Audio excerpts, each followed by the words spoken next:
M4 TV news కి స్వాగతం. నేటి ముఖ్యాంశాలు. ఓం శ్రీ గురుభ్యో నమః. అందరికీ నమస్కారం అండి.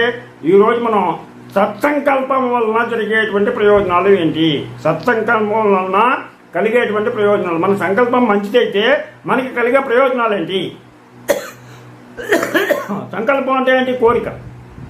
మన కోరిక మంచిదైతే దానివల్ల కలిగేటువంటి ప్రయోజనాలు ఏంటనే దాని గురించి తెలుసుకుందాం. ముందుగా గణేశ ప్రార్థన. శుక్లాంబరధరం విష్ణుం శశివర్ణం చతుర్భుజం ప్రసన్నవదనం ధ్యాయే సర్వ విఘ్నోపశాంతయే. గురుబ్రహ్మ గురుర్విష్ణు గురుర్దేవో మహేశ్వరః గురు సాక్షాత్ పరబ్రహ్మ తస్మై శ్రీ గురవే నమః. హరి ఓం. సత్సంకల్పం వలన కలిగేటువంటి ప్రయోజనాలు ఏంటి అనే దాని గురించి మనం ఈరోజు తెలుసుకుందాం. అది ఒక పల్లెటూరు, అందులో చాలా పేరుగాంచినటువంటి అక్కడ ఒక జ్యోతిష్య పండితుడు ఉండేవాడు. ఆయన చెప్పిన మాట ఏది కూడా ఒళ్ళు పోలేవు. అంటే ఆయన ఉన్నది ఉన్నట్టుగా నిజం ఖచ్చితంగా చెప్తాడు అని చెప్పేసి ఆయన చెప్పే జోస్యం 100కి 100 పాలు నిజం అవుతుందని చెప్పేసి ఆ ప్రాంతంలో ఉన్నటువంటి ప్రజలందరి యొక్క విశ్వాసం. ఆ మాటలు ఆ నోట ఈ నోట విన్నటువంటి ఒక పేద రైతు పక్కన ఉన్నటువంటి గ్రామం నుంచి జ్యోతిష్యం దగ్గరికి వెళ్ళి తనకు జోస్యం చెప్పమని తన జాతకాన్ని అతనికి ఇస్తాడు. తనపై నమ్మకం నుంచి వచ్చినందుకు ఆ పేద రైతును కూర్చోమని సైగ చేసి అతని జాతకాన్ని జాగ్రత్తగా పరిశీలించి చూశాడు. ఎటువంటి జాతకాలను చూసినా చెల్లించినటువంటి ఆ జ్యోతిష్కుడు ఆ పేద రైతు యొక్క జాతకం చూస్తూనే కంగారు పడిపోయాడు. ఎందుకంటే ఆ జాతకం ప్రకారం ఆ పేద రైతుకు ఆనాటి రాత్రి ప్రాణగండం ఉంది. ఆ రోజు రాత్రి ప్రాణగండం ఉంది. దాంతో కంగారు పడిపోయి ఎంతటి నిజానైనా చెప్పగలదు కానీ రైతుతో సూటిగా నీకు ప్రాణగండం ఉంది, నువ్వు ఈరోజు చచ్చిపోతావు అని చెప్పేసి ఎవరూ చెప్పలేరు. ఎలాగ చెప్పడం అనుకుని చెప్పేసి చాలా బాధపడుతున్నాడు. ఈ లోపల తమాయించుకుని రైతుకు ఏమాత్రం కూడా సందేహం రాకుండా ఇవాళ నాకు చాలా పనుంది, రేపు రా, రేపు వస్తే కనుక నీ జాతకాన్ని చెప్తాను అని చెప్పేసి, మీరు రేపు మళ్ళీ రాగలిగితే నేను నిశ్చితంగా పరిశీలించి చెప్తానని చెప్పేసి ఆ రైతుకి చెప్పేసి ఆ రైతును పంపించేశాడు. జ్యోతిష్యునిపై ఉన్నటువంటి మర్యాదతో ఆ పేద రైతు సరేనని కృతజ్ఞత చెప్పి వెళ్ళిపోయాడు. రైతు అలా వెళ్ళగానే జ్యోతిష్కుడు తన భార్యతో ఈ విషయం చెప్పాడు. కానీ మనసులో పాపం పేద రైతు నేడు మరణిస్తాడే, రేపు రమ్మన్నానే, ఎలా వస్తాడు, ఎంత అబద్ధం ఆడాను అని చెప్పేసి ఆ జ్యోతిష్కుడు చాలా బాధపడుతూ ఉన్నాడు. అలా పేద రైతు జ్యోతిష్యుని ఇంటి నుండి బయలుదేరి తన గ్రామానికి నడిచి పెడుతున్నాడు. దారిలో చీకటి పడింది.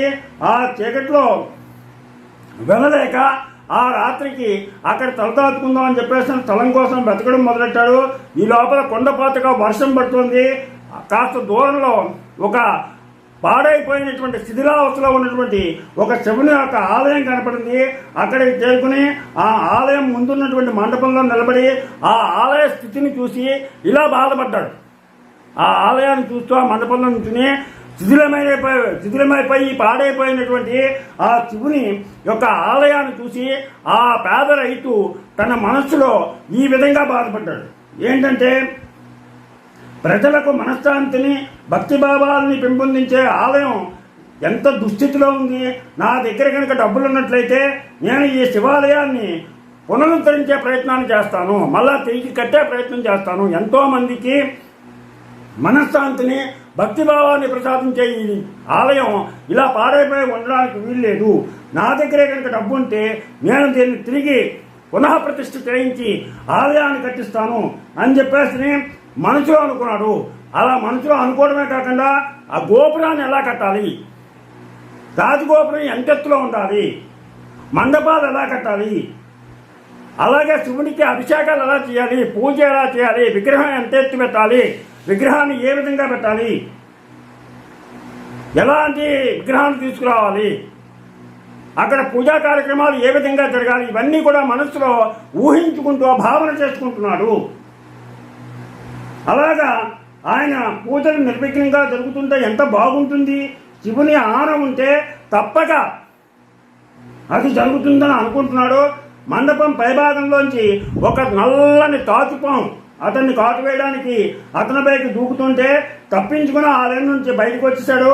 మండపంతో సహా ఆ పాడుపడినటువంటి గుడి ఒక్కసారి వర్షానికి కొప్పుకూలిపోయింది. బయటికి ఇలా ఎప్పుడైతే బయటకు వచ్చాడో నల్లత్రాచు కనపడి ఆ నల్లత్రాచు మండపం నుంచి ఇతని మీదకి పడబోతుంటే ఇతను తప్పించుకుని బయటికి ఎలా అయితే ఎప్పుడైతే వచ్చేసాడో వచ్చేసిన వెంటనే ఆ మండపం కూడా కూలిపోయింది. ఆ మండపంతో పాటు మొత్తం గుడంతా కూడా ఒక్కసారిగా కుప్పకూలిపోయింది. అమ్మయ్య బతికిపోయాననుకుని ఇంటికి చేరుకున్నాడు ఆ పేద రైతు. మరునాడు తన జాతకాన్ని గురించి తెలుసుకోవాలనుకుని జ్యోతిష్కుని దగ్గరికి వెళ్ళాడు పేద రైతు. అతన్ని చూసి ఆ జ్యోతిష్కుడు ఆశ్చర్యపోయాడు. ఏంటి, నేను ఎప్పుడూ కూడా జ్యోతిష్యం చెప్పిన వాళ్ళు జ్యోతిష్యం ఎప్పుడూ తప్పలేదు. నా జ్యోతిష్య లెక్క ప్రకారం ఇతడు నిన్న రాత్రి మరణించాలి. అలాంటిది ఇతను ఆ విషయం నేను చెప్పలేకపోవడం వల్ల ఈరోజు రమ్మన్నాను. ఈరోజు తిరిగి వచ్చాడు అంటే ఇతను ఎందుకు చచ్చిపోలేదు, నా జ్యోతిష్యం తప్పయిందా అని చెప్పేసి ఆ బ్రాహ్మణుడు చాలా ఆశ్చర్యపోయాడు.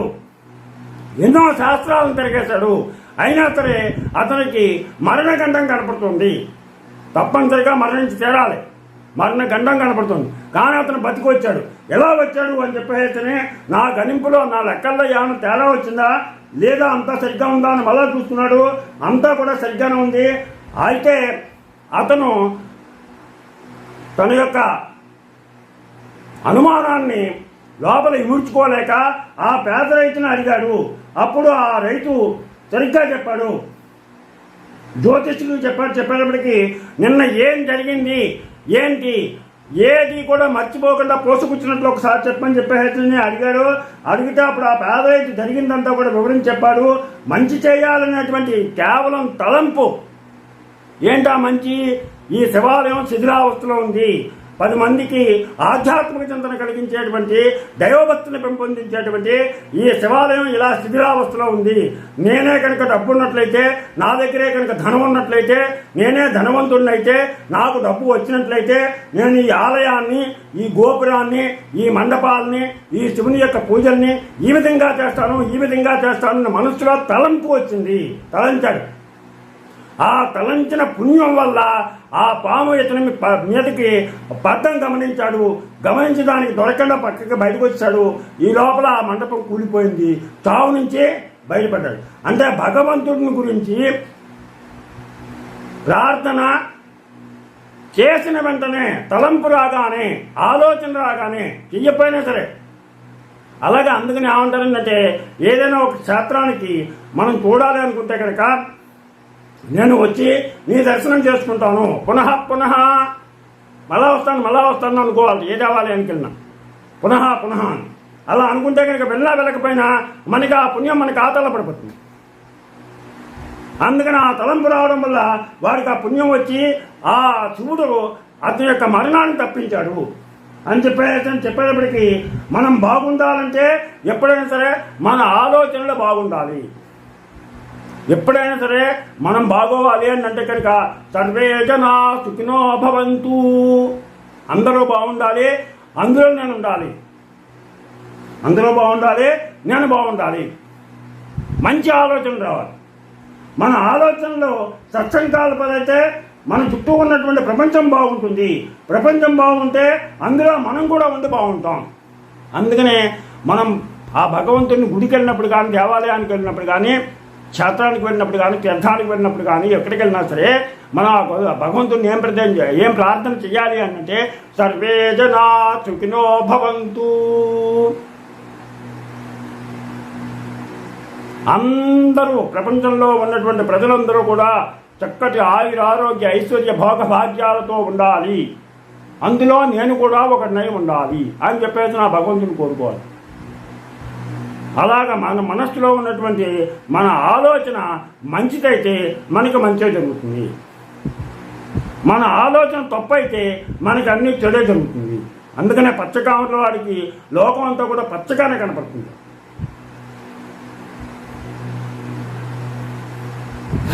తప్పులు ఎన్నువారు తమ తప్పులు ఎరుగడు. ఇతరులను ఎప్పుడు కూడా మనం తప్పు పట్టకూడదు. అలా తప్పు పట్టినట్లయితే కనుక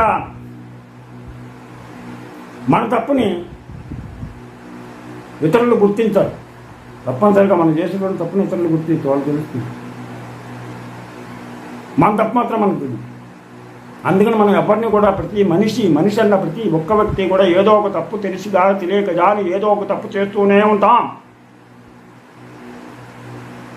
తప్పు చేయని వాడు లేడు. కానీ ఆ తప్పుని మనం చేసినటువంటి తప్పుని మనం తెలుసుకుని దానికి పశ్చాత్తాపడి తిరిగి ఆ తప్పు చేయకుండా మనం ఉండటమే మనకి మంచిని కలగజేస్తుంది.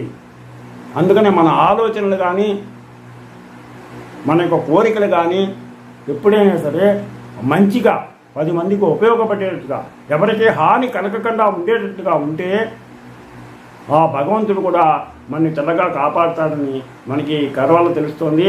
అందుకని ఈ విషయాలన్నీ కూడా మీ పిల్లలకి తెలియజేయండి.